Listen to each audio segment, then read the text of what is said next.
Assalamualaikum warahmatullahi wabarakatuh. Ila hadratin Nabil Mustafa Rasulullah sallallahu alaihi wasallam wa ala alihi wa azwajihi wa dzurriyyatihi wa qurabatihi wa ahli baitihi wa ashabil kiram. Wa ila jami'il anbiya wal mursalin wal awliya was syuhada was salihin wat tabi'in tabi'ina salihina ila yaumiddin. Khususan ila jami'i masayikhi ila muntahum wa ibnu abdillah wa furuhi wa usulihi wa masyayikhihi wa ahli baitihi wa talamitihi wa ila abaina wa umatina wa azdadina wa masyaikhina wa auladina wa azwazina wa dzurriyyatina wa ahli baitina wa jami'i man tabi'ana khususan jami'il arwah fi hadil majlis wa ghairuhum lahumul fatihah.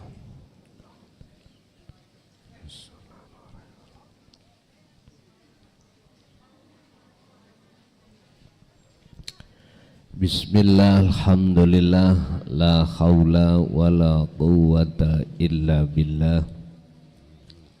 Asyhadu an la ilaha illallah wa asyhadu anna Muhammadan abduhu wa rasuluh.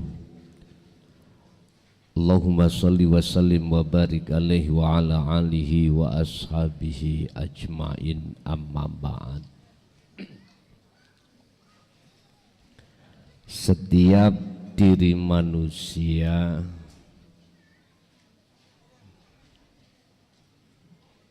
akan membawa yang namanya nafas. Setiap napas yang masuk dan keluar akan membawa ketetapan masing-masing. Dan ketetapan itu ada dua hal. Apakah ketetapan itu dirasa enak atau susah? Dua ketetapan yang Allah berikan terhadap setiap diri manusia akan membawa dampak masing-masing. Yang kumaksud ketetapan adalah takdir. Apakah kau anggap itu senang, suka, ataukah susah dan menyakitkan?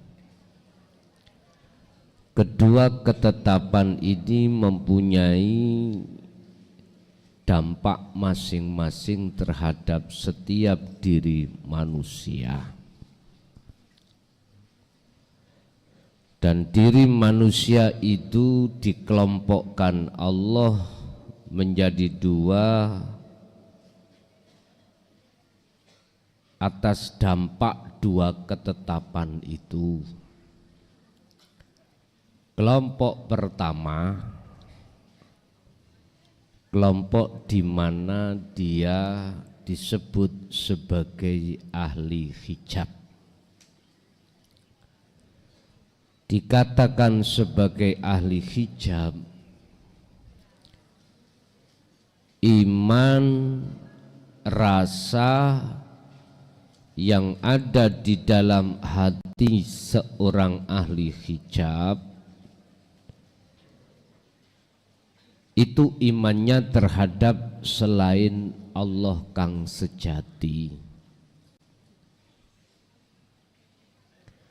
Boleh ini saya sebut orang-orang yang selalu ruhaniyahnya itu berbuat syirik khafi. Dampaknya adalah mesti dia selalu takut, gelisah, atau susah.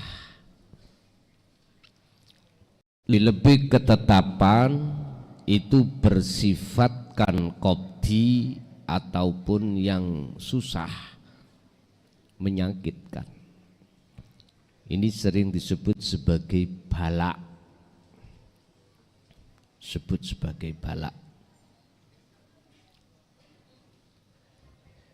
Pasti hatinya tidak ada rasa kenyamanan alias selalu sedih, susah, gelisah.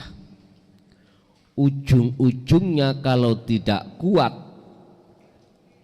dia akan melakukan bunuh diri. Ini ahli hijab. Jangankan di posisi ketetapan takdir yang tidak enak, enak saja masih ada rasa takut. Takut kehilangan enak. Semisal ahli hijab ini tergolong orang yang dimudahkan Allah ekonominya, akhirnya disebut sebagai orang yang sukses dalam usahanya, dikelompokkan orang yang kaya. Tanpa Anda sadari, orang ini pasti takut kehilangan kekayaan. Rasa takut yang ada di dalam hatinya mereka itu bentuk ruhaniyahnya itu diperbudak oleh hawa nafsu lewat kekayaan itu.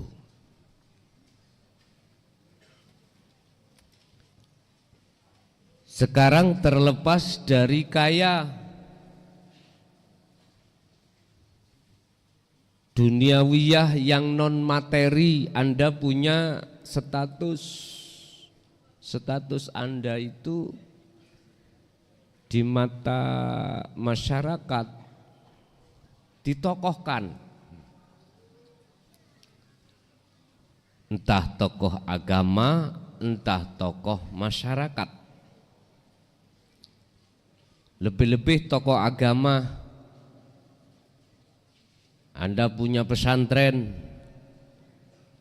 punya ribuan santri, Anda punya status namanya Romo Yai. Kita yang punya status ini kegolong ahli hijab pasti takut kehilangan status. 1 bulan biasanya itu job ngaji itu double-double. 1 hari double-double.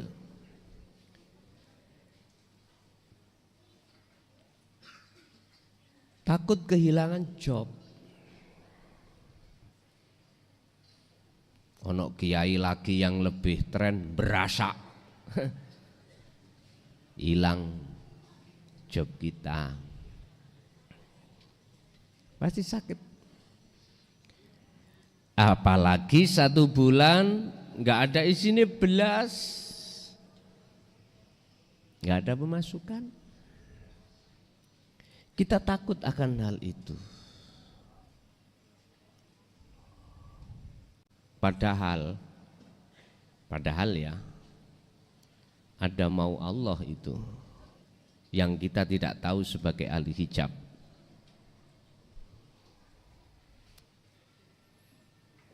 Kapan yo saulan muput iki gak ngaji, mendahno enake. Ya, bisa pikenit, wis pokoknya santai.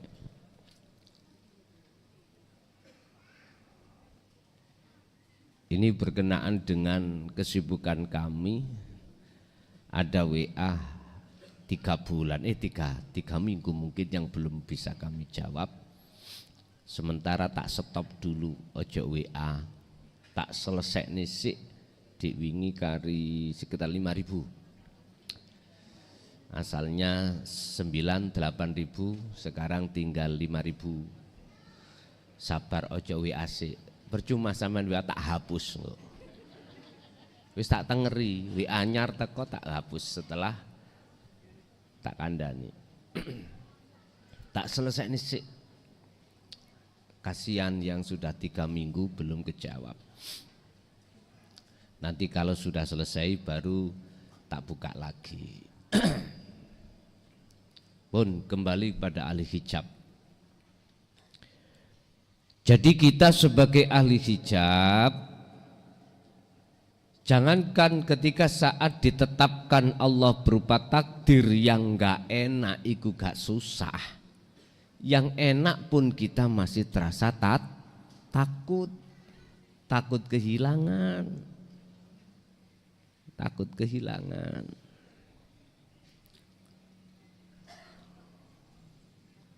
Kita di posisi mana nanti? Wis satu. Yang kedua adalah ahli syuhud, di mana dia ketika saat dihadapkan dua ketetapan ini berhubung setiap napas dipergunakan untuk berzikir, maka jangankan perkara yang enak itu dia takut kehilangan, enggak, apalagi perkara yang enggak enak. Apa sebab? Karena mereka ketika saat ditaruh perkara yang enggak enak malah matur suwun, enggak repot-repot, ya dah.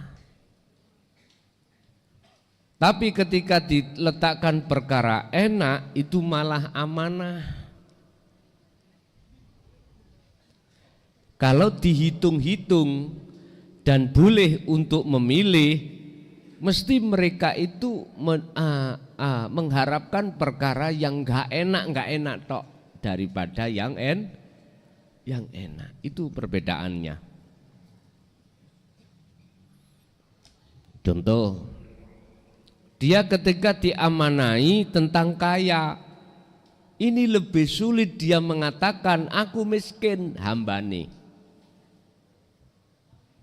Mending dia itu posisi fisiknya miskin, dengan otomatis dengan sendirinya mudah mengatakan si hambanya miskin. Kati ngomong kaya bagaimana? Kati ngomong punya bagaimana? Wong nyatane kiri. Makanya beliau itu kalau boleh milih yang seperti itu. Tapi nggak bisa milih. Bapak Ibu hadirin jamaah rahimakumullah. Beda dengan ahli hijab, setiap napas itu tidak digunakan untuk berzikir. Justru lawannya zikir, lalai. Anda terima atau tidak, Anda iki sakit hati atau tidak dengan makalah ini, itu urusanmu, bukan urusan saya. Yang jelas ya, yang jelas. Ahli hijab napasnya itu digunakan untuk lalai. Ahli syuhud napasnya keluar masuk digunakan untuk ingat. Pun dua perbedaan ini yang mesti terjadi. Terima atau enggak kau terima terserah. Yang penting ku sampaikan makalah ini nanti Syekh Ibnu Athaillah di dalam makalah 115 tentang semua keputusan takdir dari Allah itu yang terbaik. Susah atau senang itu terbaik hitung-hitungan Allah. Khusus bagi ahli syuhud mesti akan nganut. Tapi ahli hijab mencak-mencak. Tahu mencak-mencak? dalam hati kita mendongkol. Apa alasannya itu? Karena sangat berbeda. Ahli hijab bertuhan pada Tuhan abal-abal, ahli syuhud bertuhan pada Tuhan yang sebenar-benarnya. Allah katakan dalam surah Al-Baqarah ayat 216 terkait masalah dua hal. Ketetapan Allah enak enggak enak tadi. Asa antak rohu syai'an wa huwa khairul lakum. Apa yang diberikan Allah susah, itu kok ketinggi, padahal itu baik untuk kamu. Kamu diposisikan takdir sing akeh utange, wis kere ditambahan akeh utange. Iki umumnya menungso kan nolak, alias tidak mau. Tapi bagaimana Allah katakan wa khairul lakum, itu baik untuk kamu. Makanya ini hanya bisa diterima oleh ahli syuhud. Gak repot-repot ngetokno rasa iman hambane iki kiri. Lha ngenten lho. Sebab memang dohire kiri. Bukan kirik lho ya. Beda nek kane dadi kirik. Lah iki kere itu melarat. Basa Kediri kere ku melarat. Mojokerto enggak ada kere. Kere melarat. Wa huwa khairul lakum, sebetulnya baik untuk kamu. Sehingga mereksa nafsu dipeksa kongkon rumangsa duwe iku mudah sampean. Beda nek jenengan memang lahir sugih, kaya ya, orang berilmu, orang sing dipandang manusia baik, memunculkan rasa sing apik iku Gusti Allah, wangel kuwi. Dan atau memunculkan rasa kebalikan daripada sifat itu makhluke juga wangel, karena nyatane jenengan kaya, nyatanya jenengan punya jabatan, nyatanya jenengan punya status. Dikongkon ngakokno iku nggone Allah, wangel. Mending sing kere mau. Pun wa asa tuhibbu syai'an wa huwa syarrul lakum. Suatu saat apa yang kau cintai, dunia itu lho Pak ya, urusan dunia yang kau cintai, apakah istri, suami, anak, harta benda, apapun, wa huwa syarrul lakum, itu bisa jadi itu jelek untuk kamu. Jelek. Artinya apa? Yang bisa terima ayat ini hanya ahli syuhud. Hanya ahli syuhud. Tapi ahli hijab, oh enggak bisa Pak. Sing bener ya sugih. Apa sing tak cintai yo istri, suami, anak, wis kemewahan dunia. Padahal wahwa syarrul lakum, apa yang kau cintai itu jelek untuk kamu. Kok bisa? Gini. Ketika jenengan ruhania sudah jatuh cinta pada selain Allah, kok sadari atau tidak sadari, kau pasti akan dilalaikan hatimu terhadap hal itu, terhadap Allah. Itu pasti. Nas Allah sudah katakan dalam surat At-Takatsur alhaakumut takatsur hatta zurtumul, ini pasti iki wis dinas Allah. Kecuali mohon maaf bagi mereka yang setiap napas itu keluar masuk dijadikan sebagai wasilah atau kendaraan, selalu ingat pada Allah. Bapak Ibu hadirin jamaah rahimakumullah, berkenaan dengan hal itu maka izinkanlah kami akan menguak maksud makalah dalam kitab Hikam pasal 115 terkait masalah ketetapan Allah. Jikalau ada yang tersinggung, nih saya mohon maaf, bukan ada niat untuk menyinggung atau mengkoreksi hati orang, ndak. Saya cuman menyampaikan makosid daripada makalah ini. Ingat, kita di sini ngaji untuk memahami satu perilaku sifat kita, manakala sifat kita itu tergolong sifat yang masih menyekutukan Allah, maka harus kita tinggalkan. Maksudnya hanya itu. Bukan berarti kami sok alim, sok suci, ndak. Kita semuanya sama Pak Bu. Kita semuanya sama. Sisa umur kita tinggal berapa, kita juga tidak tahu. Gak mungkin kematian itu datang mesti menunggu tua, gak mungkin. Tidak mungkin juga kematian itu mesti sakit dulu, ya juga tidak mungkin. Ini sebagai pertimbangan aja. Sekali lagi, kami tidak ada niat untuk ngoreksi hati orang, menjelekkan hati orang, enggak. Kami semuanya di sini belajar Pak Bu. Nanti mana yang sekiranya itu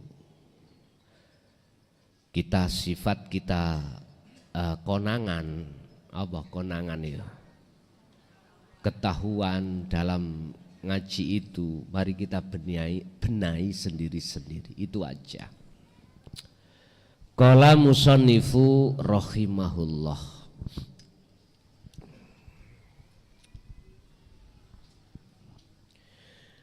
liyukhaffif alamal bala alaika ilmuka bi annahu subhanahu huwal mubli laka.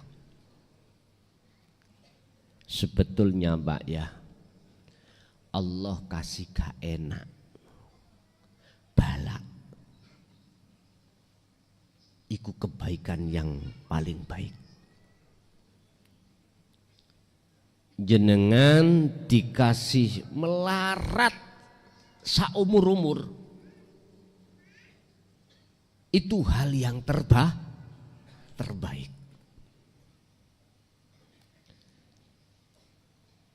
Janganlah kemelaratan secara fisik terkait hubbus syahwah, syahwatud dunya, menjadikan hatimu gelisah. Jangan. Senanglah, bersukarialah kau di dalam kefikiranmu, karena itu Allah tetapkan di dalam dirimu miturut hitung-hitungan Allah, supaya ruhaniyahmu itu tidak mudah terkontaminasi dengan kehendak hawa nafsu.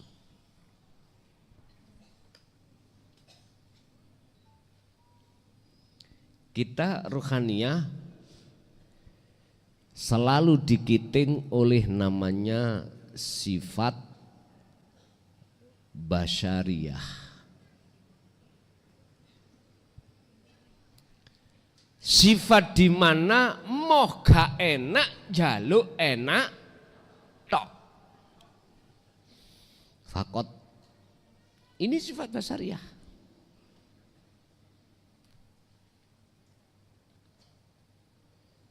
Jadi ketika saat Allah menetapkan hukum takdiri terhadap kita sebagai hambanya perkara bala, saran saya bersukarialah Anda. Mohon maaf ya, ini tidak masuk dalam hukum syariat loh ya, nggak bisa. Nggak bisa diterima, di dalam syariat nggak bisa diterima. Karena hukum syariat itu harus menyesuaikan sesuai dengan sifat basariah. Sehingga mungkin sampean sering dulu itu diaturi guru-guru sampean. Sing gelek njaluk nang Gusti Allah. Ngeten ya.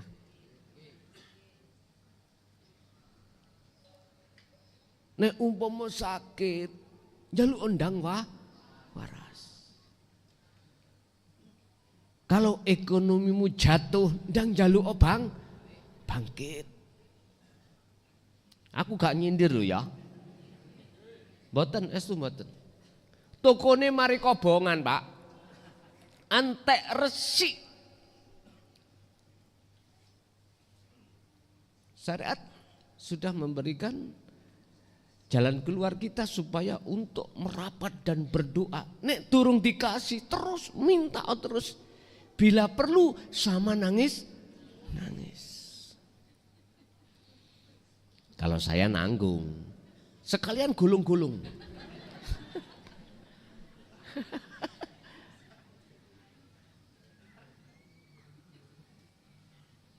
Karena apa syariat mendorong kita seperti itu? Karena memakai dalil akli akal, Pak. Bisa kita hidup di tengah masyarakat orang yang terpandang, orang yang dipuja orang yang dihormati orang, lagi itu toh.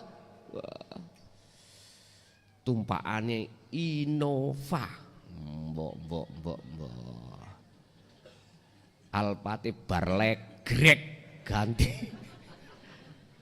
Ngono bayangane kanca-kanca wis duwite akeh rek. Patakmu ngono ah. Ngerti patakmu. Aku sak dremo diamanahi kemawon Pak Bu. Ngoten lah. Heeh. Wis. Tolong sing susah ojo sampak sing nrimo balak ojo sampak hatimu susah, balik bergembiralah. Mengapa harus demikian dan bagaimana caranya saya bisa gembira? Wong setiap saat dan waktu dikejar-kejar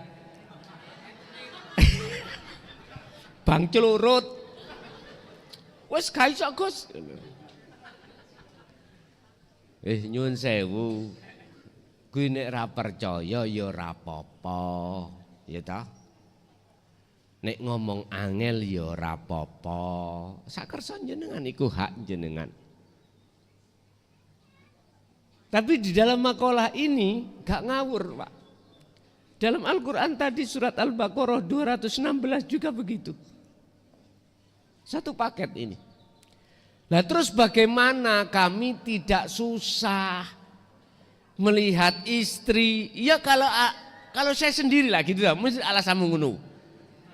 Iku alasan nasmu dewe. Gini Pak, memang kita dihadapkan bisikan nafsu itu dengan berbahasa seperti itu. Kalau saya sendiri ya mungkin enggak Gus, wong saya lihat anak belum makan, gitu istri dikejar. Kadang-kadang Pak gini itu bahkan istri kadang-kadang minta cerai, gitu. Kebanyakan ngoten Bu nggih. Nek ndelok garwanya, suaminya itu wis gak nok gaene, wis pokoknya gak metu hasilnya belas itu loh. Akhirnya menyanyi pulangkan saja aku ke rumah orang tuaku. Iki berarti bener-bener biyen iku rabine gak krono Gusti Wis jelas wis ngene Pak. Nek sampai dikongkon ngolehno berarti jelas biyen iku rabine gak karena Allah. Ngoten mawon. Senang ketika saat kita berada, sayang-sayang. Tapi setelah utange oke duber-ber wong sopek.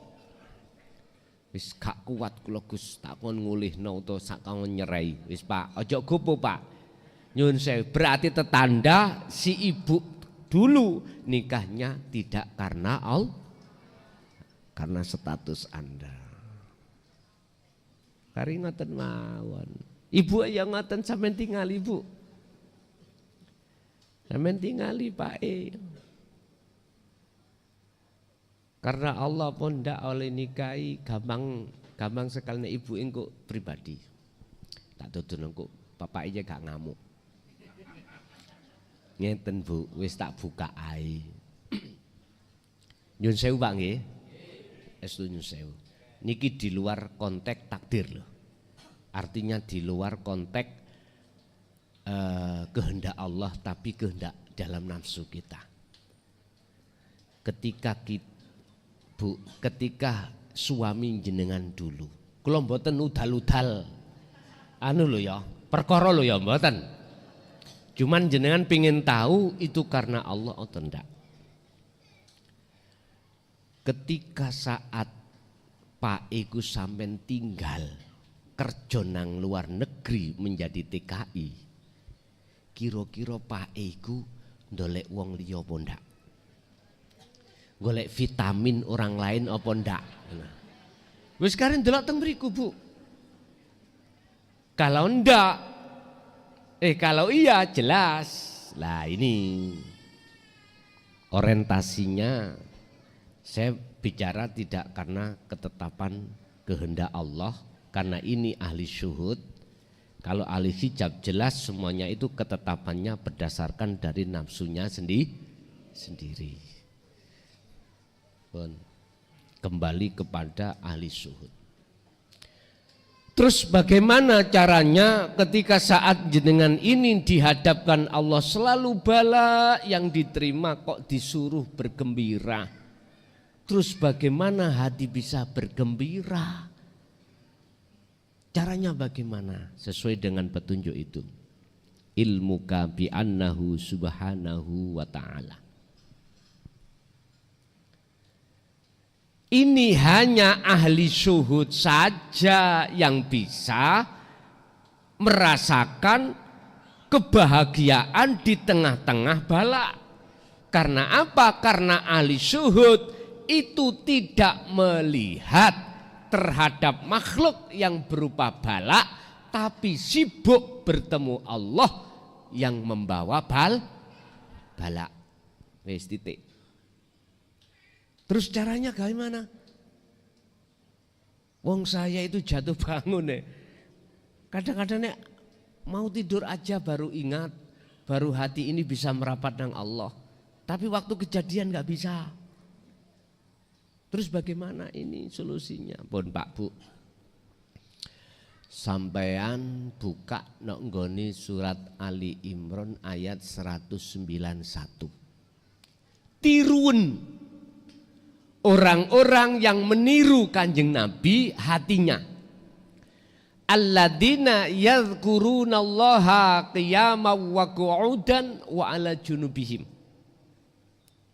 Ketika dia berdiri bekerja, ketika dia berdiri dalam kondisi apapun, dan atau ketika dia duduk dalam kondisi apapun, bahkan berbaring dalam kondisi apapun, hati beliau itu selalu melepaskan rasa keakuan makhluk.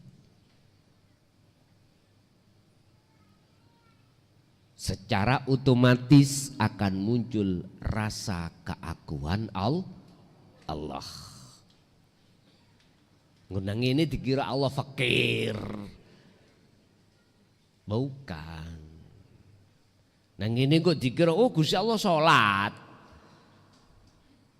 Bahasa fakir, bahasa sholat, bahasa sugih, bahasa apa itu kan makhluk toh, status toh, sifat toh masih sifat.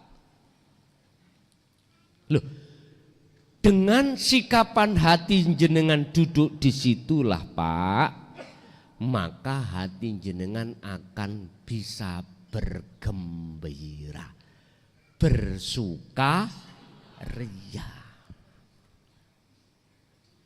Nah itu nanti gak guyu-guyu dhewe ta Gus. Ora apa-apa. Malah nek sampean wong liya ngarani sampean guyang-guyu, mereka wis gak wani nagih utang. Iya. Lah diparani yang guyang-guyu. Wah, iki kentekan pil iki ngene. Wis gak mungkin sampean ditagih maneh. Wong diparani guyu.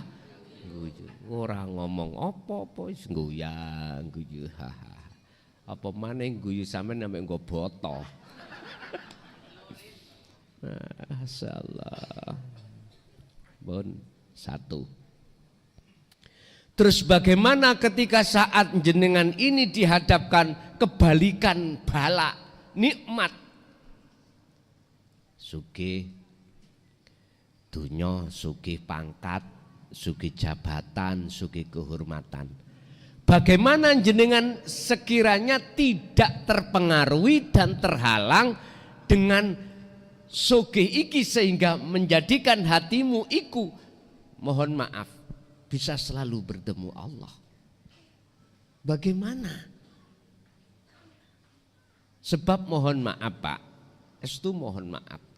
Tidak mudah dalam hatimu itu akan lepaskan keakuan diri sugih, wong nyatane dohir sugih. Gak mudah Pak. Gak mudah. Gak mudah. Seseorang yang sudah punya status sebagai orang yang dihormati, dipuja, itu bisa melepaskan keakuan diri yang terpuja. Gak mudah Pak. Makanya sampai ojo salah paham. Mengapa aku nggak dalan kaya ngene iki?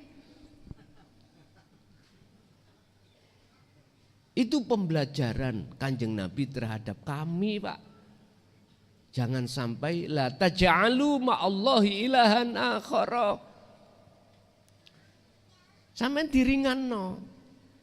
Biar nggak ada pujaan terhadap sesama makhluk ruhaniyah ini. Ruhaniyah jenengan ini biar hanya memuja, memuji, menyembah pada hidup dalam diri Anda sendiri. Hanya itu. Tidak ada maksud apa-apa.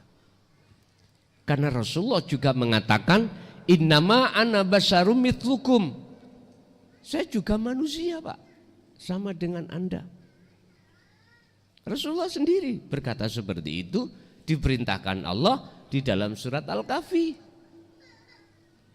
Berarti kalau manusia statusnya la haula walaku enggak patut dipuja, enggak patut dipuji.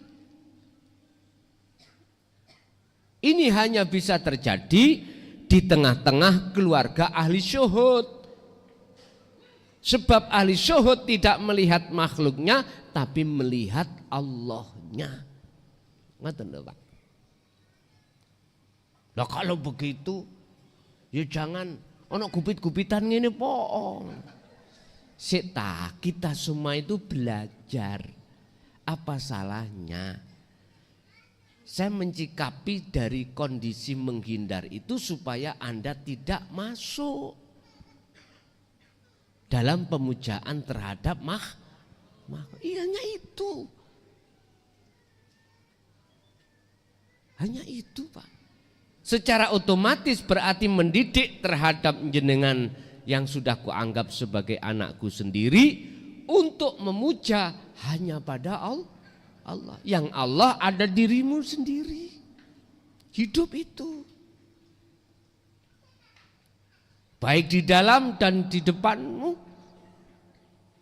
Di mana kau menghadap, di situ ada wajahnya. Hanya itu, Pak. Mengapa setiap rasul itu ya mengemban ajaran seperti ini, ya tah? Sehingga tidak disukai oleh kaum Khawarij. Karena apa? Karena dianggapnya Rasul itu oleh kaum Khawarij, mohon maaf, merusak tatanan kaum Khawarij. Mohon maaf Pak, kaum Khawarij itu mengarahkan hati jenengan untuk memuja selain Allah. Karena fakta, realita, contoh nyun sewu kopi, pahit iku teko apa? Muncul teko kopi. Mergae realitane nek gak ngombe kopi yo gak pahit. Ono legine. Berarti legine teko gula. Lah kaum Khawarij menekan sampean iman ini kepada makhluk, munculnya rasa iki terhadap makhluk, rasa pahit dan legi. Tapi Rasulullah, para utusan Allah, ngetrapne dengan tauhid la ilaha illa anta wa ana itu loh Pak, untuk meluruskan bahwasanya rasa pahit itu sumbernya dari hidup, bukan dari tentangan Pak. Jeret, ya sudah, gak bisa diterima. Sehingga jangan heran nih ajan hakikat nuju ma'rifat ditolak mentah-mentah. Dalika dolalah, itu sesat. Mesti gitu. Mbok nian. Loh, leres Pak. Pasti seperti itu. Apalagi bahasanya tidak bahasa Quran, bahasa Jawa. Apalagi yang ada kaitannya hono coroko, doto sawala dan seterusnya. Wis sesat wow. Pak nyun sewu ya. Estu nyun sewu. Aku takok ya. Takok. Kalau tidak bahasa Quran itu dikatakan sesat, iku sumber tekoyo opo? Apa Gusti Allah iku mung apal Arab-Araban tok? Aku takok. Apa ta Gusti Allah iku hanya paham dengan ilmu bahasa Quran, kok bahasa Indonesia, bahasa Jawa, bahasa selainnya itu enggak diterima? Apa Gusti Allah iku mbah buyutmu luwe?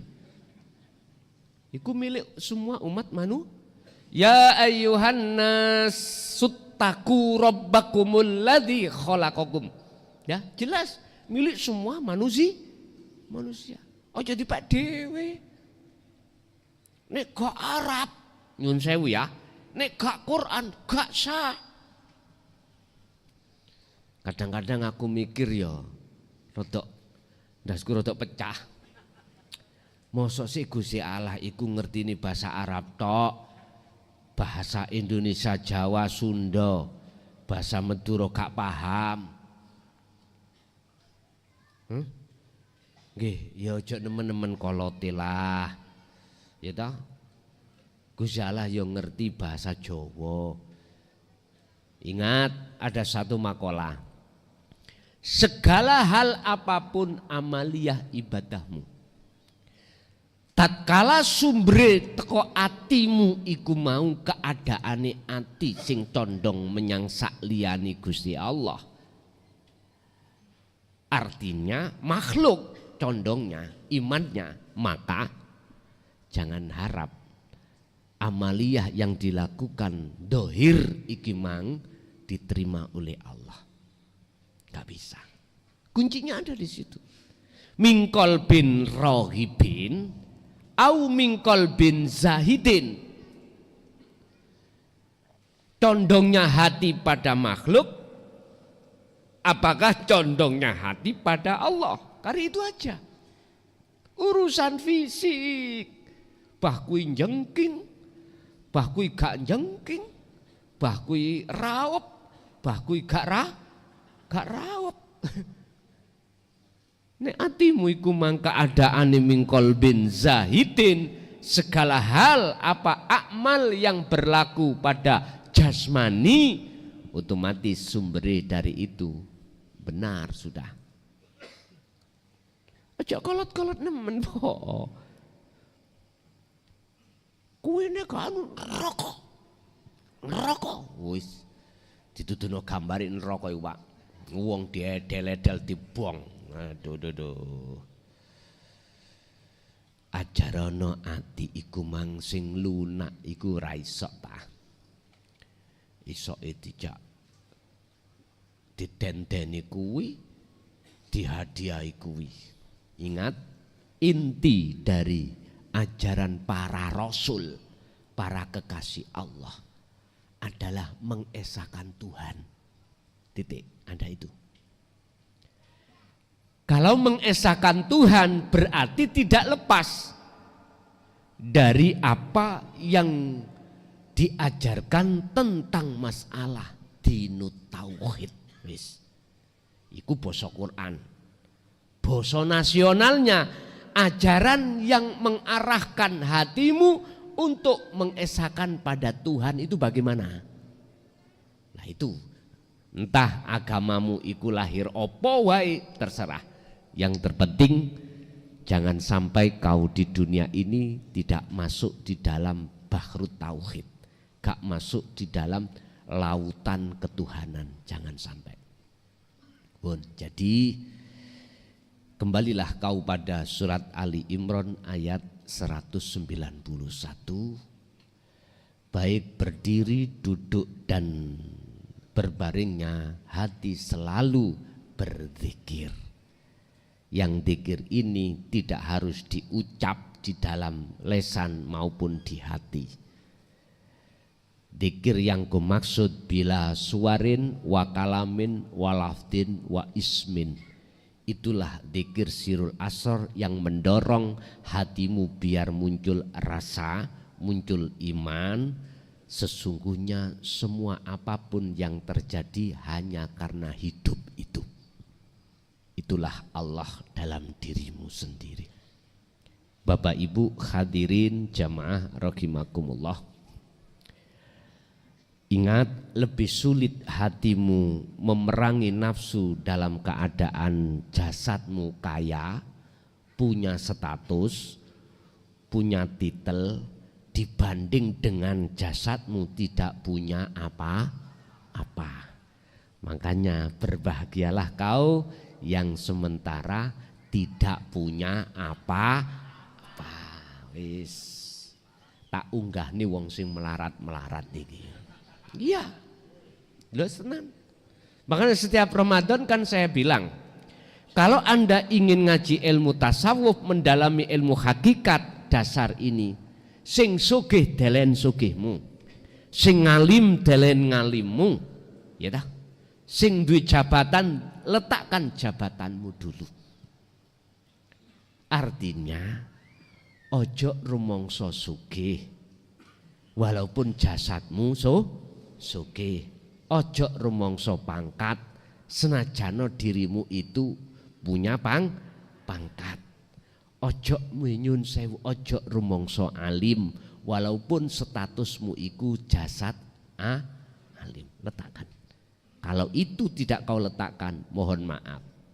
Sing ngalim lebih-lebih akan protes terhadap apa setiap makalah yang ku sampaikan di tengah-tengah panjenengan. Ingat sejarah yang Allah tuangkan di dalam Al-Quran ini sebagai pengalaman dan iktibar buat kita sejarah mengapa Nabi Musa pisah dengan Nabi Khidir.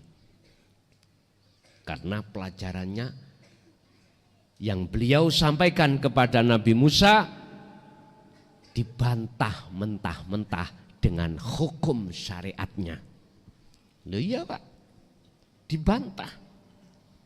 Berani beliau membantah karena merasa menjadi nabi. Ya.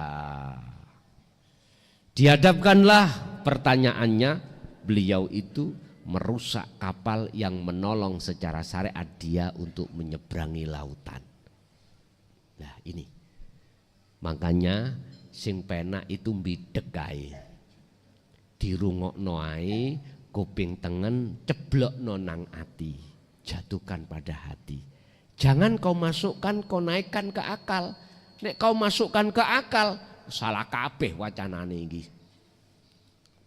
Tak seliki diki melihat tafsirnya, ngaten ya. Makharijul hurufnya, syahul kalamnya rusak. Wis, masuk munggah, Pak. Gak masuk melebu. Masuk munggah. Wis, kalau seperti ini ojo terus no ngaji rene. Tuas gegeran kok. Antarane ruh dengan akal gegeran. Antara ruh dengan sukma gegeran. Sama. Ketika saat Nabi Khidir menghadapkan pelajaran membunuh anak kecil. Membangun apa? Pagar, protes. Apalagi yang membunuh anak kecil, protes. Padahal semua apapun itu yang dihadapkan walaupun balak, itu ada maksud Allah terbaik buat rohaniah kita. Itu. Ini bisa diterima dan bisa dibaca kalau di belakang itu semua ada nilai positif Allah terhadap kita, hanya golongan ahli syuhud titik. Ahli hijab kita enggak bisa. Wong nek gak datang-datang nikmat mawon dikongkon nuntut terus ud'uni enggak. Njaluk terus. Njaluk gak diwewehi terus lapor nang kiai ini. Yi kula kok gak diwene-wenehi, syarat-syarat wis tak lakoni. Kurang opo aku? Nang Gusti Allah sik dikeki kaya ngene. Anakku yo gak waras-waras, bisnisku yo dibujuki kanca. Kiai ini ya nyuwun sewu. Ya padha ae. Nyuwun sewu wis ngene ae. Maune lah awakmu tak kongkon maca Yasin ben bengi pisan to. Wis wacon 41. Padahal kiai ini gak tahu maca 41. Maksudnya cekak dibantah, ngono lho Pak. Aku ya tahu dadi ngono kuwi. Ngaku Pak. Makanya aku harus ngomong, saya itu mantan orang bejat nang Gusti Allah. Nggih, mantan orang bejat. Mungkin lebih bejat saya katimbang jenengan, lho ngoten to. Wis luwung lah, wis saiki sing penting kita itu masih ada waktu sisa umur kita. Ayo. Kuncinya jangan kau lepas dzikir sirul asrar. Dengan cara itu tatkala sugih teko tidak mempengaruhi hatimu terhadap Allah, tidak bisa menjadikan penghalang hatimu pada Allah, sik tetap klik nang Allah, apalagi perkara yang balak atau kere tambah luwih paenak sampean. Ngoten ta. Nggih, Bapak Ibu hadirin jamaah rahimakumullah. Itulah apa yang disampaikan dan diberikan Allah terhadap kita terkait masalah ketetapan. Yang jelas ketetapan ada dua, balak dan nikmat, enak dan tidak enak. Sekalipun itu ditolak oleh sifat basariah, perkara yang enggak enak, miturut ahli syuhud justru beliau bersukaria. Olehnya dia bersukaria karena hatinya memandang sing berperan sebetulnya yaitu Allah hidup dalam diri pada diri makhluk siapapun, sebab Allah sudah berkata innallaha bikulli syai'in muhit, sesungguhnya Allah itu selalu meliputi atas segala hal sesuatu. Dia bisa mandang Allahnya, akhirnya tidak mudah dia gelisah dan susah. Oke, kita masuk pada sesi tanya jawab dan dialog. Barangkali ada yang perlu ditanyakan, kami persilahkan.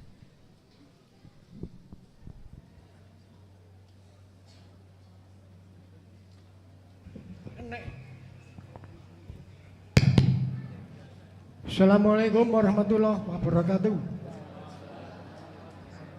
Saya mau tanya Gus, di surga itu tidak ada mendung atau awan, sehingga langit yang ada di surga itu kelihatan cerah, bersih, dan padang sekali. Karena di sana tidak ada mendung atau awan. Yang saya tanyakan ialah, apa benar di surga itu tidak ada hujan? Demikian Gus penjelasannya. Assalamualaikum warahmatullahi wabarakatuh. Waalaikumsalam warahmatullahi wabarakatuh. Secara syariat tak jawab, ya tidak ada hujan. Tapi hujan rahmat itu pasti. Kalau yang dimaksud hujan air tidak ada. Yes. Secara hakikat adalah hati jenengan. Akhirat itu adalah jagatnya ruhaniyah yang sudah terlepas dari mendung-mendung. Memang gak ada mendung karena sudah terlepas. Mendung yang dimaksud di sini adalah al-aghyar. Perkara-perkara yang menutupi Anda pada Allah. Apa perkara yang menutupi ruhaniyah kita pada Allah? Di dalam Al-Quran Allah katakan, khatamallahu ala qulubihim wa ala sam'ihim wa ala absarihim ghishawatu walahum adzabun azim. Ditutup. Dalam surat Al-Baqarah bahasanya dikunci, ditutup. Lah sekarang kita yang akan bicarakan, Allah menutup hatimu sehingga tidak nyata wujud Allah dengan apa? Yahjubuhum biulumihim.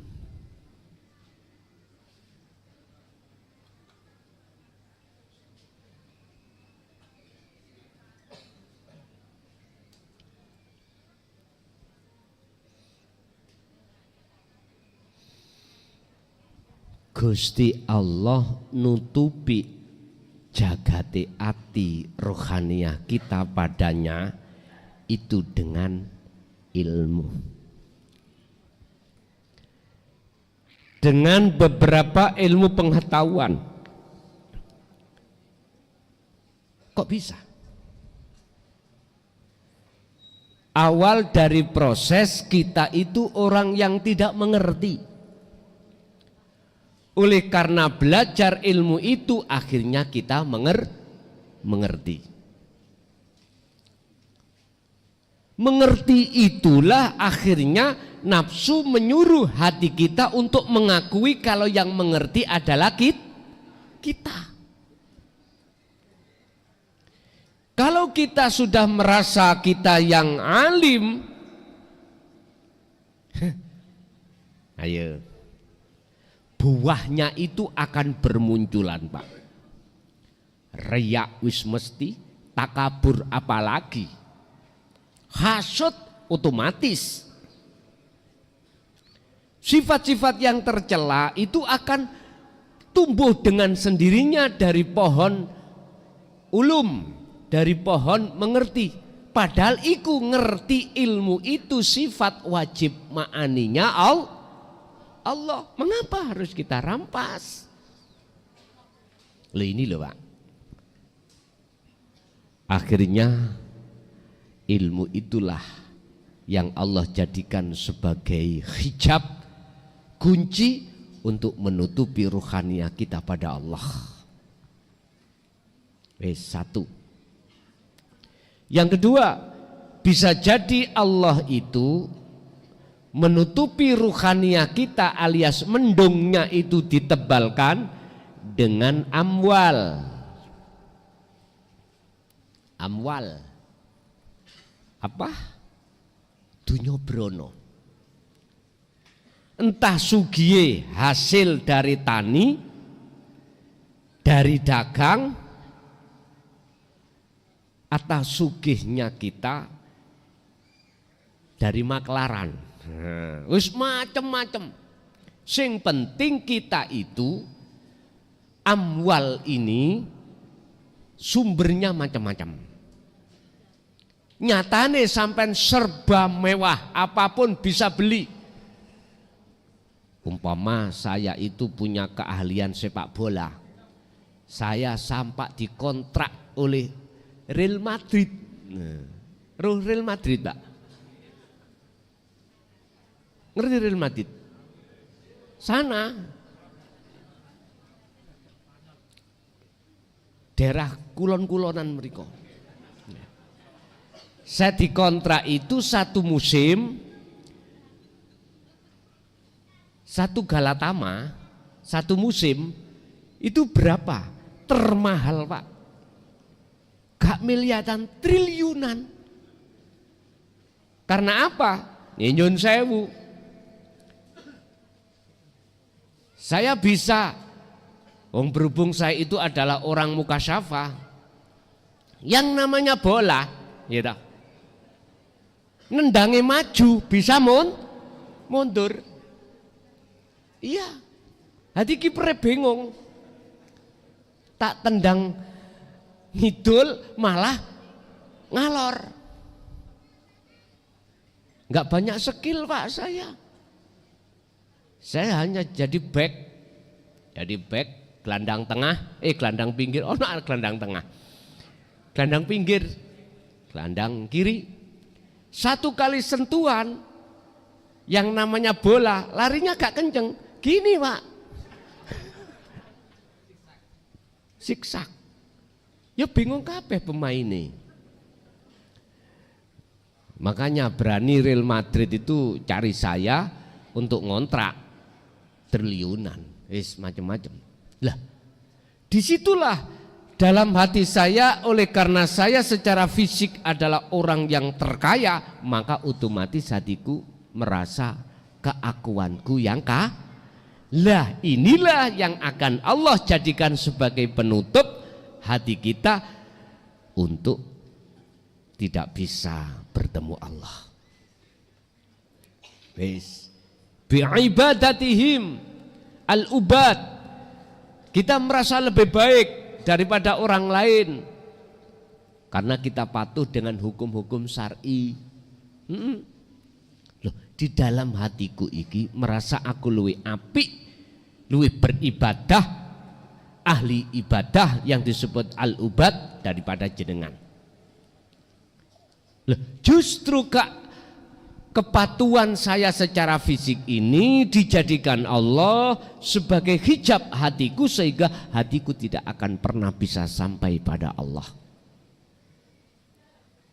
Bapak Ibu hadirin, inilah mendung. Sehingga jenengan wau mengatakan tidak ada mendung, itu benar. Hakikatnya adalah seseorang hatinya sudah bebas dari syirik khafi, laksana langit, tidak ada mendung. Lah terus bagaimana mendung-mendung yang sudah, mohon maaf, mendung-mendung yang sudah ada dalam hati kita? Kita harus melakukan wa may yakfur bittauhidi wa yu'min billah. Seringlah kau untuk berzikir rasa, dengan begitu untuk menghilangkan mendung. Nggih. Lanjut.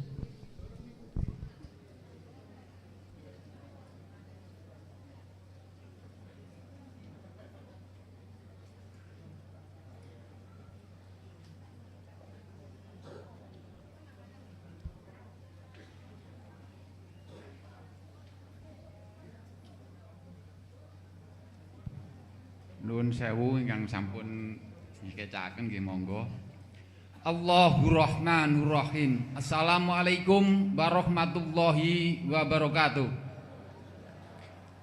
Saderenge tanglet Gus kula gadah unen-unen nggih dikatakan tiang komprong napa tiang bijak nggih monggo mawon. Unen-unenipun ngeten Gus. Uang berkata, janganlah aku jadikan Tuhanmu. Tapi uang berkata, Jadikanlah aku untuk mencari Tuhanmu qablil warid. Masa demi masa, waktu demi waktu, detik demi detik, menit demi menit, jam demi jam, hari demi hari, minggu demi minggu, bulan demi bulan, tahun demi tahun, seterusnya. Janganlah sampai kita bergendak ria dengan waktu yang ada. Bergendak rialah kepada Allah Subhanahu wa Ta'ala atau qablil warid. Itu menginjak pertanyaan Gus. Gus, yang kula mirengaken panjenengan niku nek maca Fatihah biasane kok pakai a'udzubillah dan mboten maca a'udzubillah langsung bismillah. Niku pertama Gus. Terus ingkang nomor kalih, ingkang leres niku sejatine urip napa urip sing sejati Gus. Terus nomor 3 nggih menika napa enten perbedaan makrifatullah dengan makrifat billah. Matur nuwun Gus. Assalamualaikum warahmatullahi wabarakatuh. Assalamualaikum warahmatullahi wabarakatuh. A'udzubillah dengan tidak a'udzubillah. Melihat dari maksud secara syar'i, a'udzubillah itu berarti kita memohon perlindungan terhadap Allah atas nafsu yang selalu menjerumuskan kita. Mengapa satu sisi terkadang saya harus berucap a'udzubillah atau tidak a'udzubillah langsung bismillah. Itu supaya golongan-golongan am itu tidak protes. Supaya golongan am itu tidak protes. Tapi jenengan jangan khawatir. Mengapa saya harus bersikap seperti ini? Karena di tengah-tengah umat manusia, khususnya umat Islam, itu banyak yang memakai, banyak yang masih ada di makom am. Makom di mana dia fanatik dengan a'udzubillah. Dan itu diperbolehkan manakala di dalam ruhaniyah jenengan ini tidak a'udzubillah, artinya lepas diri alias tajalli. Dan ketajalian hati jenengan itu tidak perlu untuk diketahukan oleh orang-orang golongan am. Am iku umum, ya dah. Nggak perlu, biar tidak menjadi perdebatan yang menjadikan akhirnya perpecahan. Hanya itu yang menjadi alasan kami mengapa terkadang juga a'udzubillah, terkadang langsung bismillah. Saya hormati saudara-saudaraku yang masih fanatik dengan a'udzubillah, karena itu proses beliau-beliau. Ingat, kami memakai sistem seperti ini supaya saudara-saudara kita yang masih di makom am, makom syariat itu bisa menerima. Sebab sebetulnya ajaran ini tidak hanya khusus untuk panjenengan yang sudah mencapai makom khos atau khawasul khawas, enggak, juga untuk makom am. Walaupun cara menerimanya hati itu berbeda, tapi saya bersikap yang halus seperti ini supaya mereka tidak langsung lari, biar dia angen. Karena diri kita semuanya itu juga berawal dari beberapa proses. Begitu. Satu. Nomor dua, apakah yang benar iku sejatine urip, apakah urip kang sejati? Wis bagi panjenengan yang sudah mengerti nyatane Allah, perbedaan bahasa itu enggak masalah, sama saja, sama. Wis yang ketiga apa tadi? Ma'rifatullah dengan ma'rifat billah sama. La yarawna li anfusihim syai'an bal yusyahiduna annal fa'ila huwallahu ta'ala.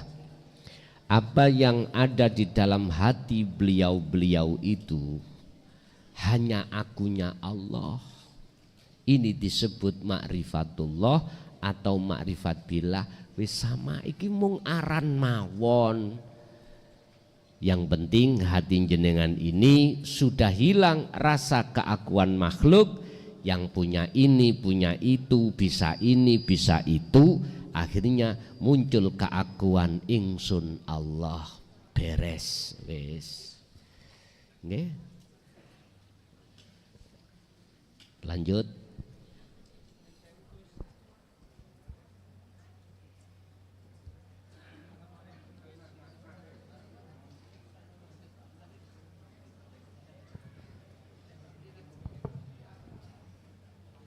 Assalamualaikum warahmatullahi wabarakatuh.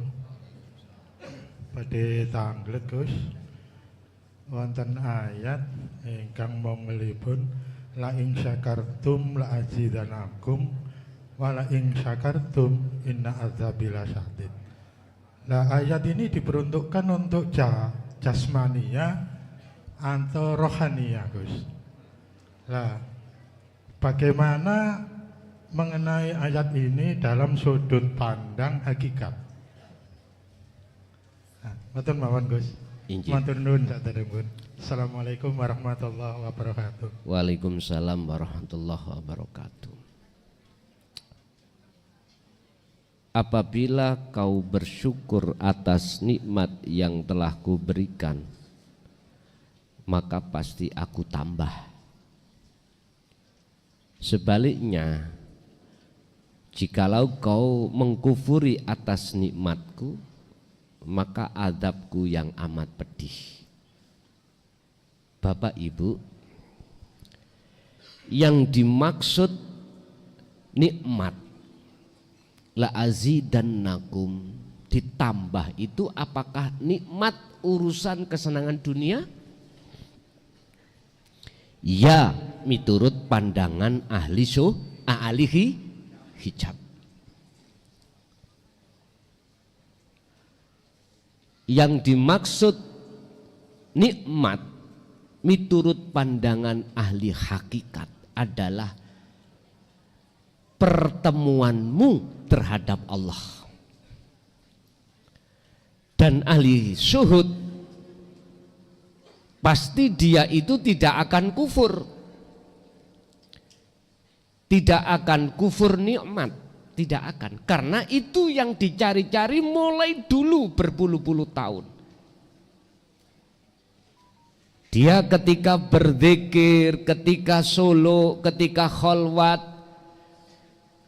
maksud dan tujuannya hatinya itu adalah mengharapkan untuk lekas bertemu terhadap Allah.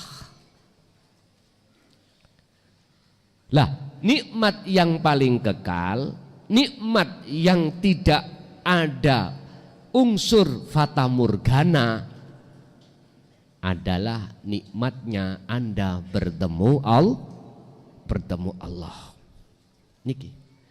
Dan ahli syuhud tidak akan pernah mungkin masuk dalam kaidah ayat yang kedua tadi, makalah yang kedua. Makalah yang pertama kan la in syakartum la azidannakum. Dia selalu masuk di sini. Karena bertahun-tahun yang dia tunggu hanyalah bertemu Allah. Di situ kan dikatakan, jikalau kau bersyukur atas nikmatku, bersyukuri bagaimana toh?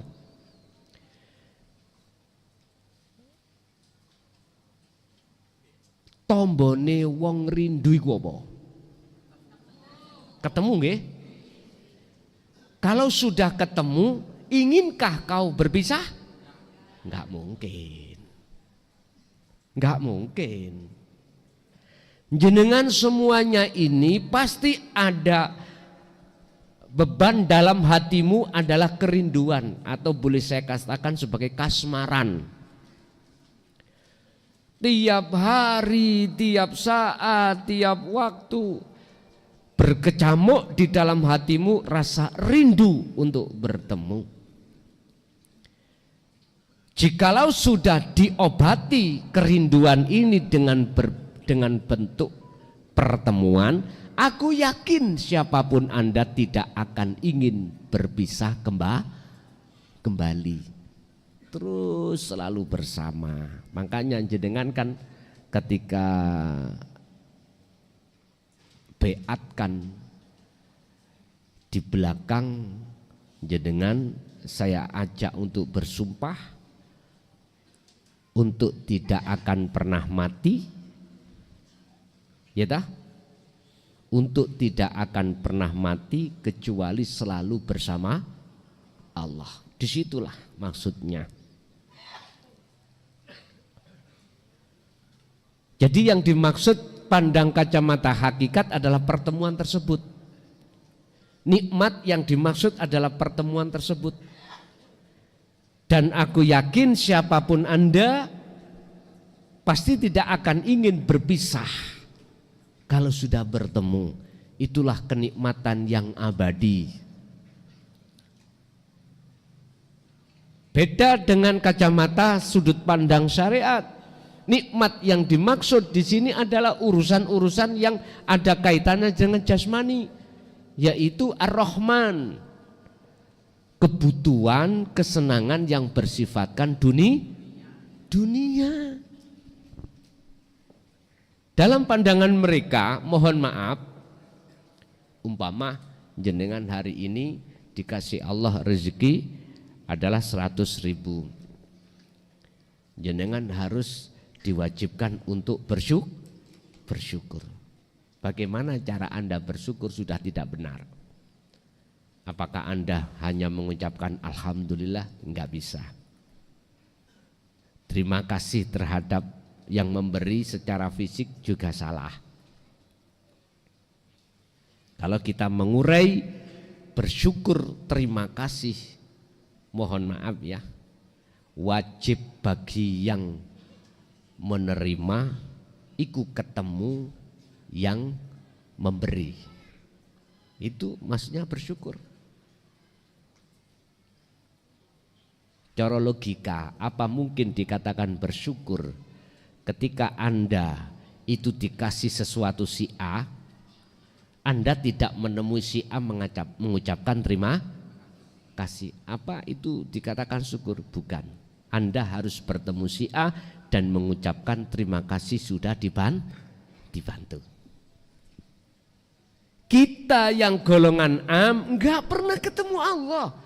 Bagaimana dikatakan kita bersyukur dengan benar? Lawang syarat bersyukur dengan benar, mohon maaf, yang dikasih itu harus bertemu yang mengasihi. Tidak sampai kita berpikiran sampai di situ Pak dulu itu. Wis pokoknya ngucap alhamdulillah beres. Enggak. Ingat, ada satu ayat yang mungkin ini buat evaluasi kita masing-masing. Apa? Wa minan nasi may yaqulu amanna billah wa bil yaumil akhir wa ma hum bimumin. Sebagian besar di antara manusia mengatakan aku beriman pada Allah, mengucapkan beriman, alhamdulillah. Lah tandane wong iman toh. Wal yaumil akhir, kita itu percaya dengan hari akhir, hari kiamat. Semua umat Islam yang ada di am pasti percaya terjadinya hari kiamat. Oke. Tapi mengapa Allah kok ngasih kalimat wa mahum bimu'minin? Sesungguhnya Muhammad, saya kasih tahu kau ya, mereka itu sesungguhnya tidak beriman. Ini golongan yang mana? Inilah Pak, kalau boleh saya bocorkan, adalah golongan kita ketika saat lesan mengatakan tapi hati kita mingkol bin rohibin, hati yang dipenuhi iman pada selain Allah kang sejati. Kok terima gak kok terima, sakarepmu. Mangkel gak mangkel, sakarepmu. Wis, aku sudah bebas setelah sampaikan hal ini. Oke, lanjut.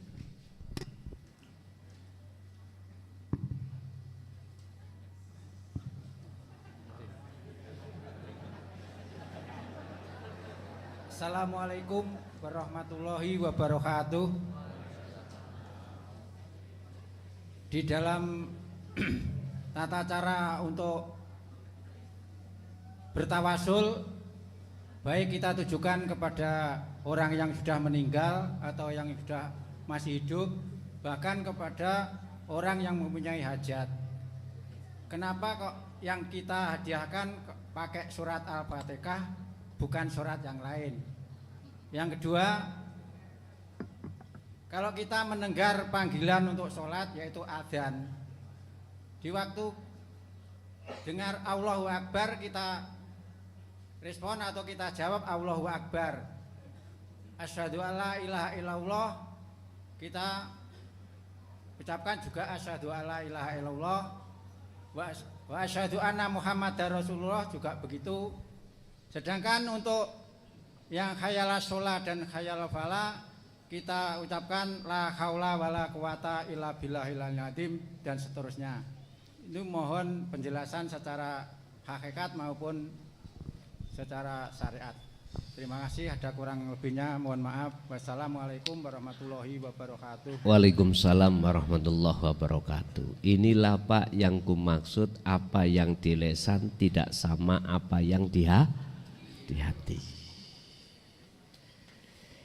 Itu seruan kita untuk bertauhid. Makanya disuruh untuk baleni maneh. Allahu Akbar. Utawi urip wujude akbar ini nyatane Allah. Endi akbar iki? Ya iki dunya saisine.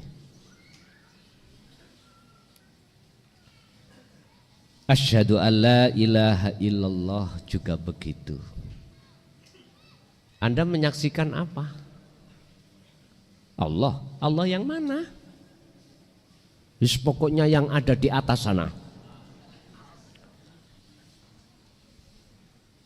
Apa sudah dikatakan benar sang penyaksi itu menyaksikan sesuatu yang tidak tahu yang disaksikan?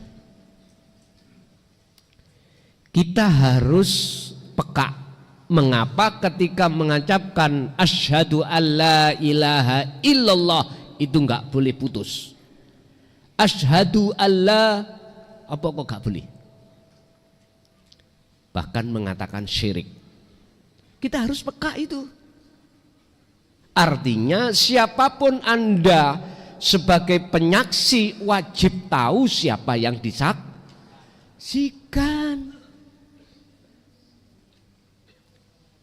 Anda melakukan apapun bentuknya, itu isi la ilaha. Gak boleh henti, ruhaniyahmu itu harus bisa tembus pada ilallah. Mana ilallah? Hidup dalam dirimu atau di luar dirimu. Kalau tidak sampai di situ, maka wa ana minal musyrikin. Berarti kita masih golongan orang yang menyekutukan Allah. Sejatinya gitu. Harus ini wajah tuwasia, harus. Makanya mengapa Gusti Allah itu memberikan warning terhadap para rasul, termasuk beliau Kanjeng Nabi Muhammad.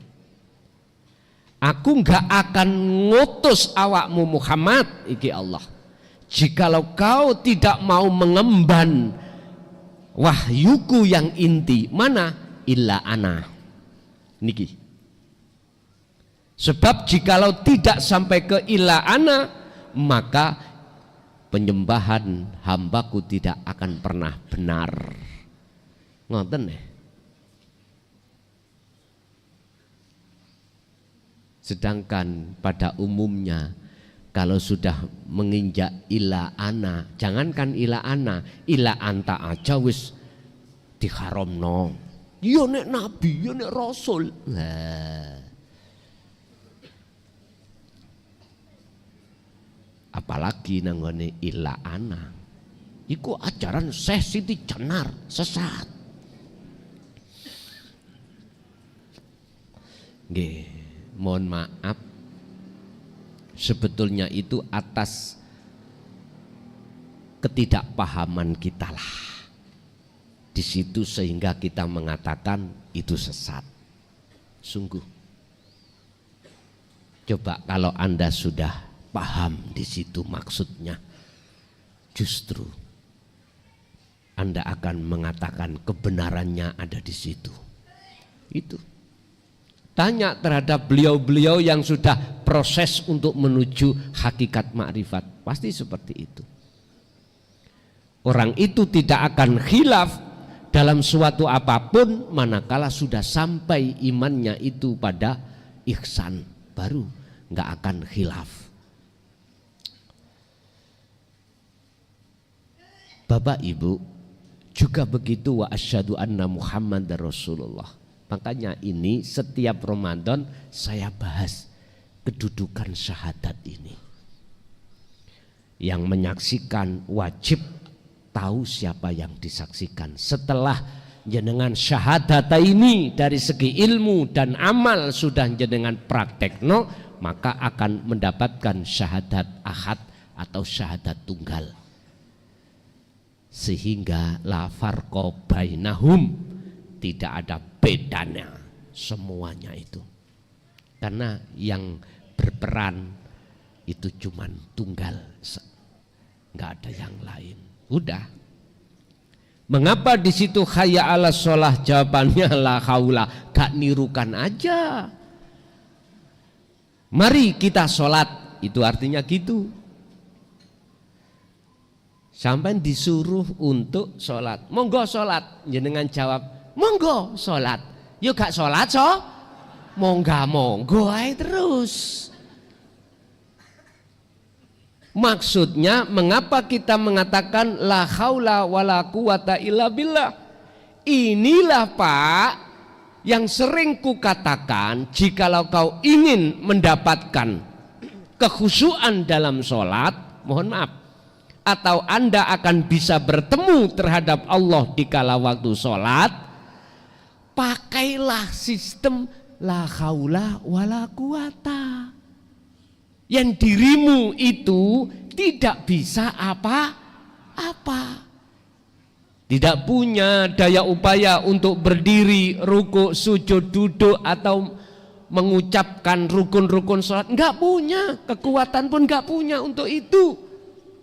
Artinya jenengan harus muncul rasa nyun sewu, harus hilang rasa keakuan diri yang melakukan. Setelah itu illa billah, muncul rasa keakuan Allah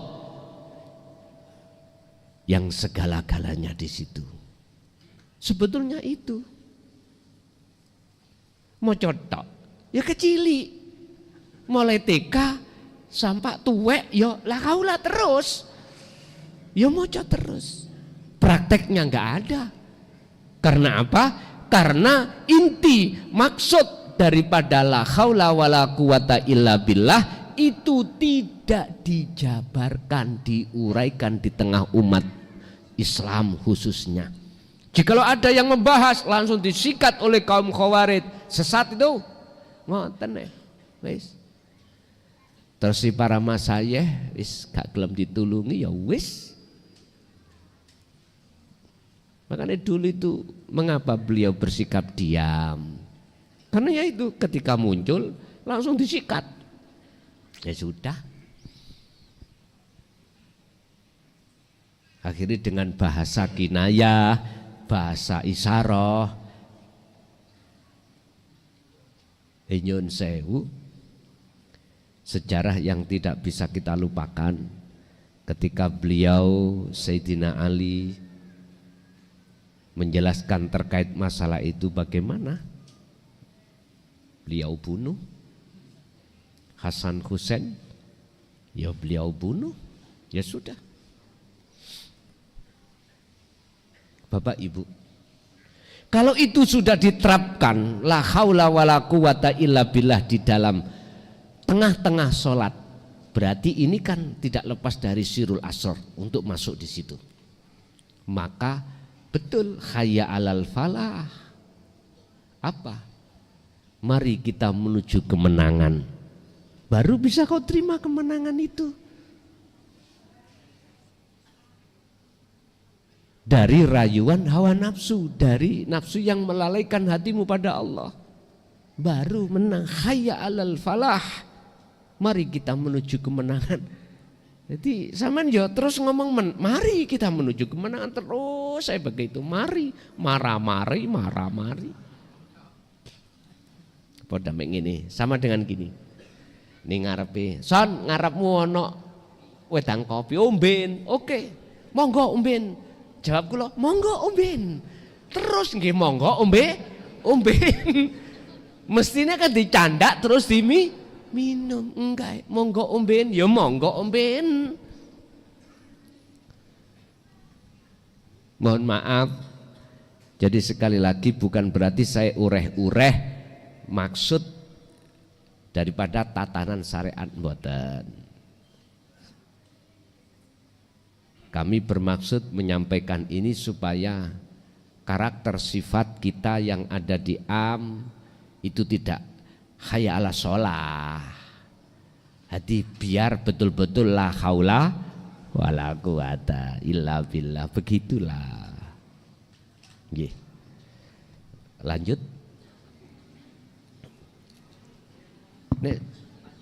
Assalamualaikum Gus. Waalaikumsalam.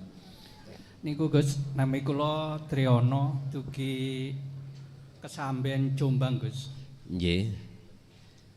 Nggih sepindah kinten-kinten niki badhe cerita sekedhik Gus. Niki kula sampun tumut thariqah nggih setunggal tumut thariqah gitu ngoten Gus. Mantun ngoten ningali teng Kutub kula kepanggih kali Guson. Akhiripun kula nggih alhamdulillah sampun tumut beat teng Guson lewat Kutub Gus. Nggih. Mantun ngoten kula nggih pun alhamdulillah nglampahi zikir Sirul Asror. Nah, sien saderengipun nglampahi zikir Sirul Asror menika nek salat niku Gus. Mana kula nika zikir Allah, kula nggih emot Allah Gus. Nah, kan pas ngucape kan nggih pas doane salat nika. Nah, akhir-akhir niki Gus, kula salat nika niku mungele niku teng lambe niku nggih doane salat. Teng manah tapi mboten saged Gus. Teng manah niki mek nggur remen, adem, nggih, ayem pun nggih ngoten niku lah remen lah Gus. Des pun nggih badene nyeritakaken mboten saged. Ora iso digambar gitu, nggih. Tapi teng pikiran iki tasih emut Allah. Dadose antarane manah kali pikiran iki pedhot ngoten lho Gus. Nggih. Terus niku nggih pertanyaanipun nggih dus pundi mengaten Gus. Penjelasanipun. Nggih. Nggih matur suwun sanget Gus penjelasanipun. Ngapunten ingkang kathah Gus. Wassalamualaikum warahmatullahi wabarakatuh. Waalaikumsalam warahmatullahi wabarakatuh. Ada beberapa tahapan makom orang berzikir. Ada orang berzikir secara lisan tapi dia lalai pada Allah. Niki mungkin jenengan lebokno kriteria jenengan wonten tahapan golongan sing pundi. Yang kedua, ada orang yang berzikir baik hati maupun lisan dia itu hanya teringat bahwasanya yang menciptakan dunia seisinya adalah Allah. Dan menurut mereka Allah itu ada di atas ars sana. Ada orang yang dzikir seperti ini. Dan juga ada seorang yang berzikir merasa bahwasanya Allah dekat. Apakah dia itu mengucapkan di lisan Allah atau di hati mengucapkan Allah, tetapi dia sudah merasa kalau Allah sangat dekat, tapi belum bertemu. Ini golongan muraqabah, golongan orang-orang yang sudah memegang sirul asrar, tapi dia belum bertemu Allah. Yang terakhir nomor 4, orang-orang yang berzikir tapi sudah kefanaan selain Allah. Jenengan wau mastani pedot. Hatinya itu sudah tidak ada dirinya atau makhluk yang lain. Ini memang gak bisa digambarkan. Jangankan menggambarkan wujuding urip, wujuding Allah, wujuding rasa gak iso. Misalkan saya meminum kopi terasa pahit. Bagaimana aku gambar pahit ya? Kalau gambar wujudi kopi itu bisa. Tapi menggambarkan rasa pahit itu susah. Apalagi menggambarkan sumber di dalam rasa pahit. Iku wujuding Allah, ora iso. Makanya saya katakan tahapan yang terakhir makom seseorang berzikir tapi dirinya kefanaan selain Allah, termasuk dirinya.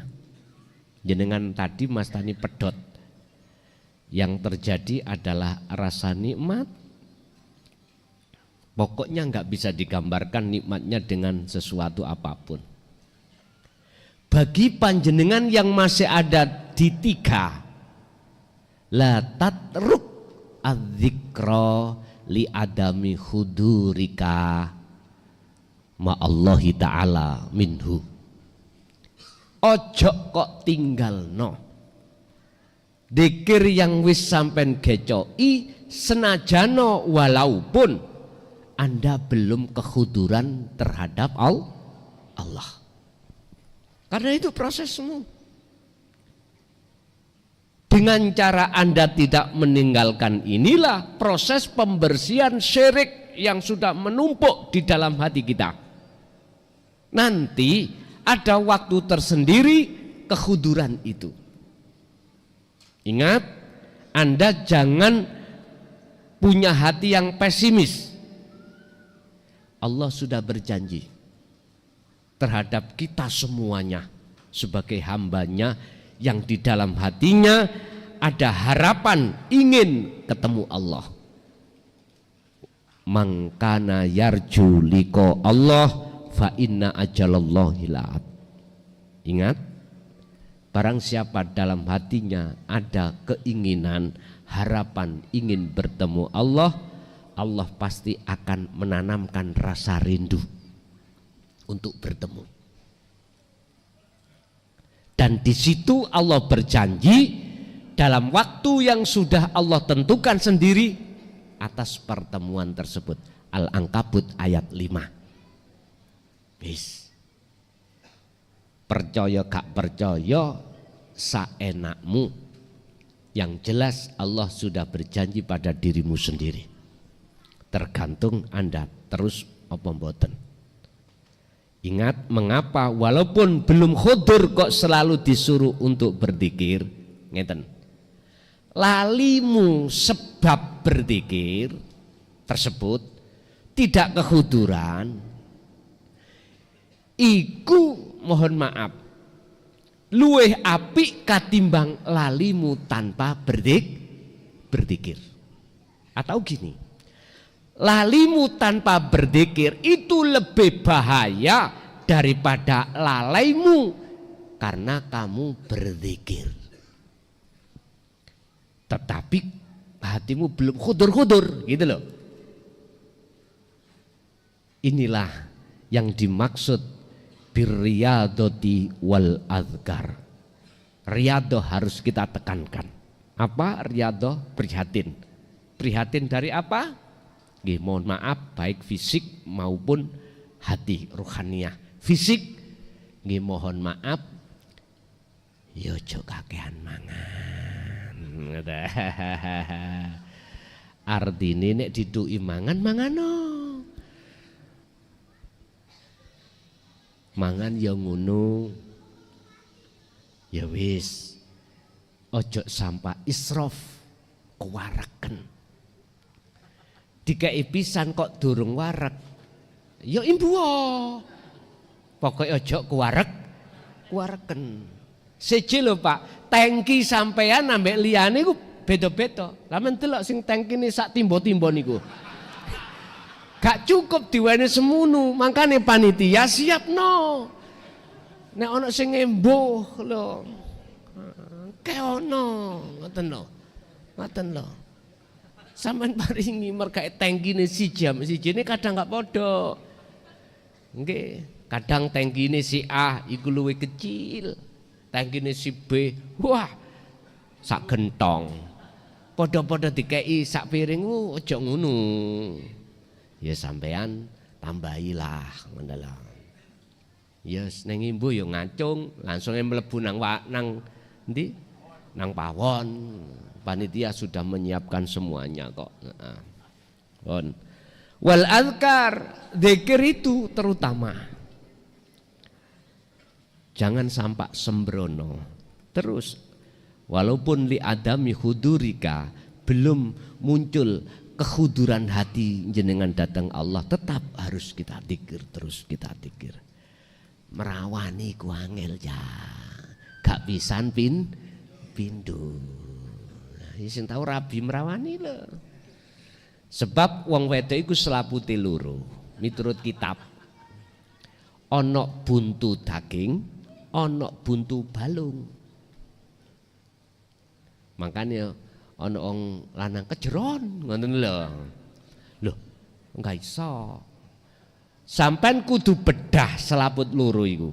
Nek gak bedah, nutfahmu iku gak iso mlebu nang nggone rahim. Puluhan tahun ya tetep ae. Kudu bedah iku. Ya rekoso Dedek. Nyun sewu Bu nggih. Nyun sewu. Kula tak madhep mriku mawon, ngoten. Loh. Jenengan wis dewasa toh? Wis dewasa. Perlu diajarkan ilmu syek. Ngoten lho, miturut agama bagaimana dipandu ning kitab.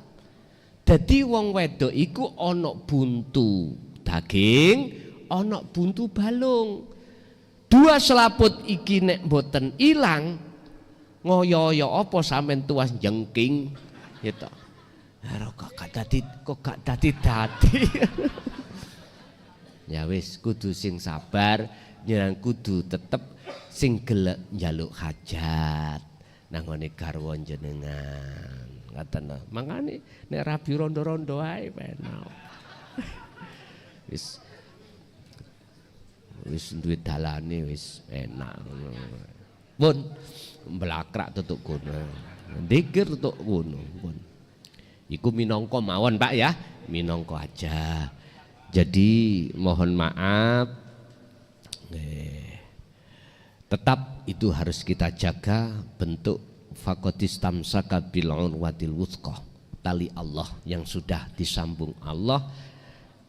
Berarti cara menjaganya kita terus sak mampu jenengan laksanakan dzikir tersebut. Jadi jenengan wonten pundi di antara 1 sampai 4 tadi mekaten. Jadi jujur Jaya Baru itu bukan untuk siji thariqah lho Pak ya. Siapapun Anda berthariqah silakan. Silakan. Jadi saya tidak hanya me-welcome thariqah A, B tok, enggak, sampai Z. terserah Anda. Ingat kata-kataku sampean pegang.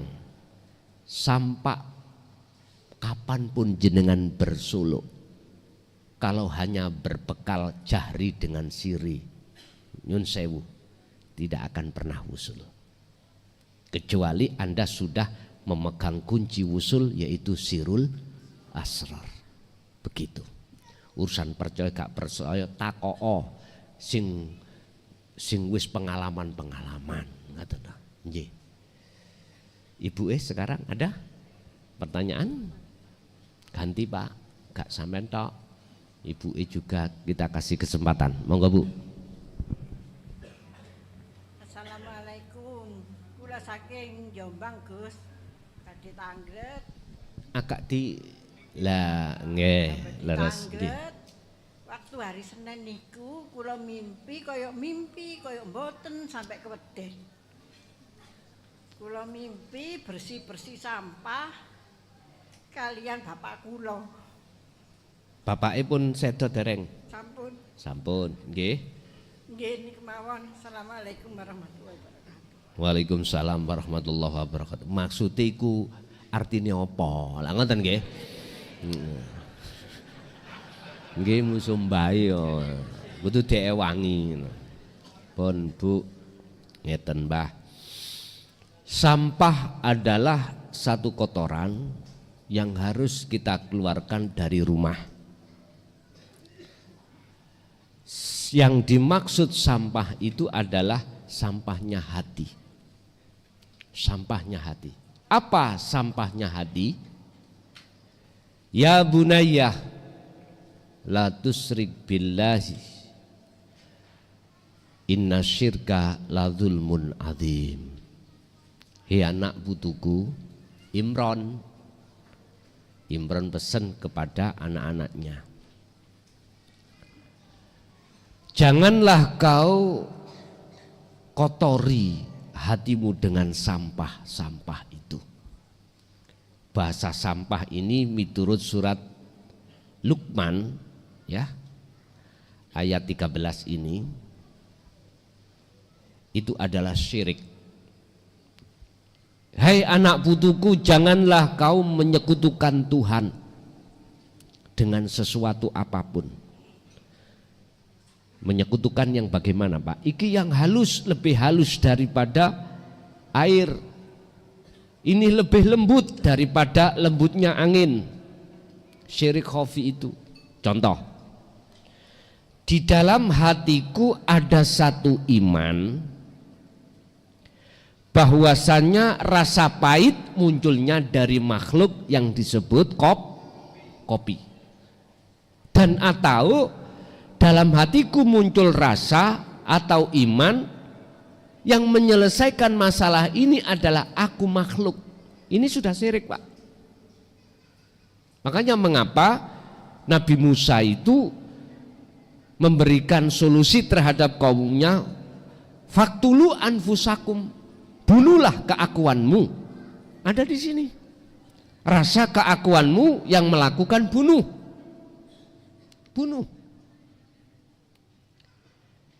Jadi yang dimaksud sampah di sini adalah kotoran hati, Bu. Kotoran hati adalah syirik. Syirik yang paling halus adalah syirik khafi. Ini tidak akan terdeteksi manakala kita tidak masuk di dalam hakikat ma'rifat. Nggak bisa. Kalau kita bicara di syariat thariqat itu syirik jali. Syirik jali itu syirik yang jelas. Anda beriman pada selain Allah, punya Tuhan selain Allah. Tapi Anda disuruh iman yang menyambut nyawa adalah makhluk yang bernama Israel. Kalau nggih kadang-kadang bingung ngrasakno. Dikongkon iman nang Allah tok, kok muncul iman yang lain. Bapak Ibu hadirin, lah jenengan pada saat itu nggih sampean bersihna mboten, Mbah? Sampai. Lah, iku bentuk jenengan selalu disuruh untuk berzikir sirul asar. Nggih. Ibu ada lagi? Mboten enten? Pak I masih ada? Monggo. Bismillahirrahmanirrahim. Assalamualaikum warahmatullahi wabarakatuh. Kula saking Pekalongan Gus badhe tanglet dawuh lam yashkurin nas lam yashkurillah niku pangertosanipun kados pundi? Ingkang kaping kalih kula nate pireng ngeten setunggaling yai dawuh niku wonten kisah saking aulia ingkang pangkate ingkang dhuwur nek mboten lepat Imam Bustami nek mboten lepat niki nate dawuh menawi kula mboten emut Kanjeng Nabi sak detik mawon kula syirik niku nuwun sewu dipun jelasake nuwun sewu niki mawon. Assalamualaikum warahmatullahi wabarakatuh. Waalaikumsalam warahmatullahi wabarakatuh. Inilah Pak, keseimbangan antara habluminan nas dengan habluminallah. Secara lesan jenengan mengatakan berterima kasih kepada sesama manusia. Tapi hatimu iku hanya bersyukur pada Allah. Bagaimana mungkin kita yang masih ada di dalam makom am melaksanakan ini? Kita hanya melaksanakan secara syar'i saja, secara lesan. Tapi hati kita tidak bisa. Alhamdulillah bebek matur suwun jenengan nulung kula. Alhamdulillah pada Allah bahasa lesan tadi kita, tapi disambung dengan bebek tadi yang menolong. Mestinya loh ya.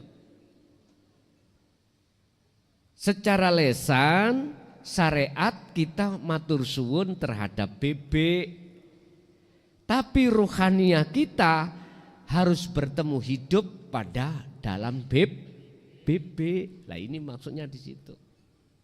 Yang kedua, terkait masalah ingat pada Rasulullah. Kalau ini sebatas secara akliyah, monggo. Sebab ingat, Allah kasih mata dua unsur kita. Ainul basyariyah dengan ainul basirah. Ainul basyariyah Allah kasih terhadap jasad kita mata ini untuk bersaksi melihat sesama makhluk yang disebut habluminan nas. Tapi ainul basirah matanya ruh, wong Jawa ngarani matane hati, mata hati. Itu hanya untuk bersaksi pada Allahnya. Pada Allahnya. Bagaimana mungkin ruhaniah kita bisa bersaksi kepada Allah yang sebenar-benarnya Allah? Lah wong ilmu kanggo bedah penghalang antara diri kita pada Allah kita tolak. Qad tabayyana rusdu minal ghoi, ajaran Rasulullah yaitu dinut tauhid untuk membebaskan ruhaniah dari penghalang ini kita tolak. Secara sistem boten mungkin bisa bersaksi hati pada Allah. Mata hati ini untuk memandang, untuk bersaksi hanya pada Allah. Makanya bahasanya asyhadu itu harus ke illallah. Bukan mandek di la ilaha. Enggak boleh, harus pada illallah. Artinya apapun selain daripada Allah, jikalau masih bersemayam dalam diri kita, jangan harap kita bisa bersaksi pada Allah dengan benar. Cara lesan sih oke, tapi secara ruhaniyah tidak oke. Oleh sebab itu jalan satu-satunya adalah yastami'unal qaula, dengarkan dan terimalah ajaran Rasulullah ini. Lalu wayattabi'una aksanahu, ikuti petunjuk-petunjuk di dalamnya dengan baik. Jadi bahasa aku tidak terlepas ingat aku pada Rasulullah itu bahasa jasmani, tapi bahasa rohani itu sebetulnya di dalam diri Rasulullah itu siapa. Jadi nggak jauh berbeda dengan syukur keseimbangan antara hukum syariat dengan hukum hakikat. Karena beliau memakai sistem wasilun, pasti seperti itu, kecuali sistem majetubun. Bu, sinten sing belanjani sampean? Allah. Sinten bu sing dahar? Allah. Wis. Jero dibuka ning njaba. Kita golongan gelimpungan, Pak. Wah, ya apa ya? Gelimpungan karena kita tidak paham. Siapa yang adzan tadi? Allah. Waduh. Ngunu ya ngunu, krono iku ngunu ya bener. Tapi nek kok gawe seperti itu, ya kita yang masih ada di wis muncul gerakan-gerakan nantinya. Begitulah. Nggih. Sudah cukup? Nggih. Bapak Ibu hadirin jamaah rahimakumullah. Apa yang telah Allah berikan pada malam hari ini terkait masalah ketetapan, jadikanlah itu sebagai kendaraanmu untuk bertemu sesungguhnya siapa yang disebut Allah itu. Mudah-mudahan menjadi satu buah ilmu yang bermanfaat terhadap kita dan keluarga kita ila yaumil qiyamah. Lahumul Fatihah.